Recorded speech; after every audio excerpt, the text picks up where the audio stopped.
Good morning, happy Friday. How are we doing today? Hopefully we've got some fun plans for the weekend. Gonna be wet. So, looks like Oregon got it done last weekend. Yes, and then we play Colorado this weekend tomorrow at 12:30. So hopefully we can take care of them. It's nice to see four teams in the Pac-12 in the top 25. So we'll definitely take that. So every month on the first Friday of the month today, they do an unemployment information. So unemployment numbers. So sometimes things are not always what they seem. So let's have Barry Habib break this down for us. He does a good job as opposed to me trying to reiterate. So it's a quick video, about 3 minutes, a little less than 3 minutes long. Definitely worth it. Great talking points and information for you to know.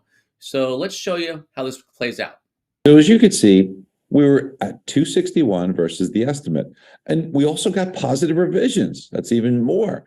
But let me tell you where they came from. They came from a portion of the report that we've talked about in the past. It's called the birth-death modeling. So what this measures, and just imagine this for a second, it is no doubt a daunting task for the BLS at the close of 1 month to take this labor force with over 160 million people and try and calculate how many new jobs were created net of those that have been that now didn't have a job. So very daunting task. So they turned to modeling. Well, they use something called the birth-death modeling. What this measures is the birth of businesses versus the closure or death of businesses. And then they estimate how many individuals that business usually employs. As you could imagine, some businesses could just be zombies. They're keeping themselves open for tax purposes. There could be businesses that are opening that are expected to have X amount of employees, but maybe they need to ramp up to get there. So it is a difficult model to go with, but that's what the BLS uses. And I don't blame them because, again, it's a daunting task. But that showed gains of 455,000 as part of this. It's one of the things that they plug into their report. There's different models and different things that they get. So that clearly added to all of the strength here. But now when we turn to the other survey, and that's the household survey. So the household survey, they actually make phone calls, talk to about 60,000 different individuals. And it's believed in some cases to be more volatile, but maybe gives you some accuracy. And this is where you get the unemployment rate. So this report, contrary to 261,000 gains, showed job losses of 328,000. So that's almost a 600,000 person swing. But here's where all of the losses really kind of came from. They came from those that are prime earners, ages 45 to 54. They dropped by 406,000. Again, those are your prime earning years. So maybe you're adding jobs in other areas that might not be as good earners, but you're losing them in the big earners. The total labor force dropped by 22,000. So you would think that would actually help the unemployment rate when you see the labor force participation rate decrease.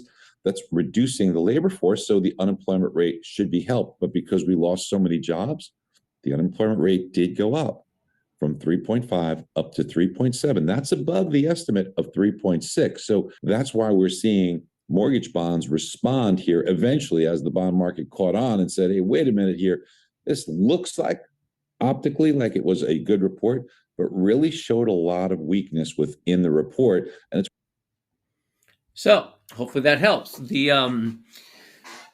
So unemployment is an issue. So again, we're all feeling it. Also, there's lots of things. A bunch of companies have put freezes on employment. Amazon, several others. So we're headed to that recession. I mean, Fed came out yesterday, raised rates 0.75%. So they're making money tighter too.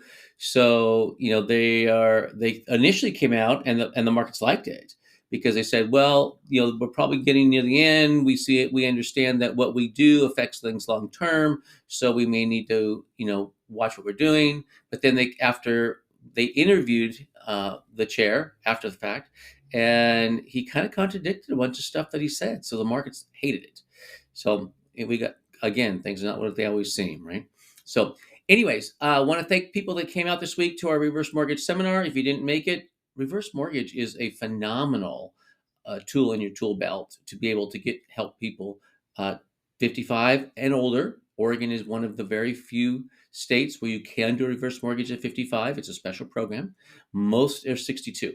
So, but if you've got people that sell a home and then they made money and then now they want to go, they're going into retirement and they don't want to have a mortgage, It's a phenomenal way. So anyways, hope you have a great weekend. Give me a call if I can help. 541-735-9857. Have a great weekend. Talk to you later.